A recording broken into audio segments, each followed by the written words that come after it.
کوئی جزیرہ تھا، وہاں کا سیاسی نظم یہ تھا کہ سال کی آخری تاریخ کو جو ان کا موجودہ بادشاہ ہوتا اس کو جنگل میں چھوڑتے اور نیا بادشاہ لینے کے لیے وہ ساحل پہ آ جاتے۔ جو پہلا شخص ساحل پہ اترتا اس کو اپنا حکمران مان لیتے۔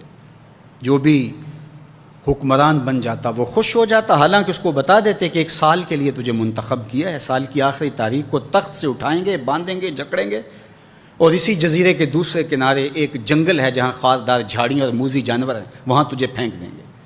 وہ بھول جاتا، کہتا دیکھی جائے گی۔ اور سال کی آخری تاریخ جب وہ رسیاں اور زنجیریں لے کے آتے تو وہ پریشان ہو جاتا کہ آنکھ جھپکنے میں سال گزر گیا، پتہ ہی نہیں چلا۔ پھر روتا ہوا چیختا ہوا اس جنگل میں جاتا اور لوگ اس کو چھوڑ کے آ جاتے اور درندوں کا رزق بن جاتا۔ اور جو بھی آتا اس نے کبھی انکار نہیں کیا تھا۔ پہلی بار ایسا ہوا کہ جس شخص کو انہوں نے ہار ڈالے، گارڈ آف آنر دیا، تعظیم تکریم دی، سیلوٹ کیا، اس نے کہا یہ سب کیا ہے؟ کہا کہ آج کے بعد تو ہمارا حکمران ہے۔ کہا میں تو امور سلطنت نہیں جانتا، میں تو تاجر آدمی ہوں، چیزیں بیچنے آیا ہوں۔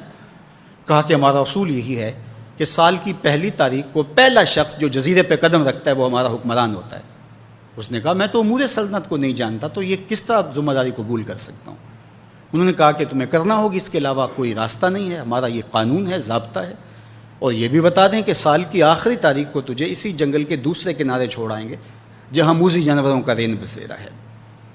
تو اس نے کہا اگر انجام اتنا دردناک اور خطرناک ہے پھر تو میں بالکل جانے کے لیے تیار نہیں ہوں۔ تو انہوں نے کہا تو چاہے نہ چاہے باندھ کے بھی تخت پہ بٹھانا پڑا تمہیں بٹھائیں گے۔ اس نے کہا اچھا مجھے یہ بتاؤ کہ سال بعد میری بات مانو گے یا نہیں؟ اس نے کہا کہ ہاں، قانون میں تو ترمیم نہیں کر پائے گا، لیکن یہ ہوگا کہ تیرے انتظامی حکم ہم ماننے پہ مجبور ہوں گے۔ اس نے کہا ٹھیک ہے، میں تمہارا حکمران بننے کے لیے تیار ہوں۔ رومی بولتے ہیں کہ جب بھی کوئی شخص تخت نشین ہوتا تو وہ بھول جاتا کہ میرے 7 سال کی آخری تاریخ میں کیا ہونے والا ہے۔ وہ عیش و عشرت کرتا اور یوں وقت گزارتا، سال کی آخری تاریخ آنکھ جھپکنے میں آ جاتی۔ لیکن یہ پہلا شخص تھا، تخت نشین ہوتے اس نے پہلا حکم نامہ جاری یہ کیا کہ کمانڈوز بلائے جائیں۔ بلائے گئے، کہا اس جنگل میں چلے جاؤ جہاں تم بادشاہوں کو پھینک کے آتے ہو اور وہاں کے موذی جانور کاٹ ڈالو۔ پھر بلدیہ کے ملازمین بلائے، کہا جاؤ جا کے وہاں کی جھاڑیاں کاٹو۔ پھر معمار بلائے، کہا جا کے وہاں محل تیار کرو۔ کچھ لوگوں کو بلایا، کہا جا کے وہاں پھول لگاؤ، پھلدار درخت لگاؤ، سایہ دار شجر لگاؤ۔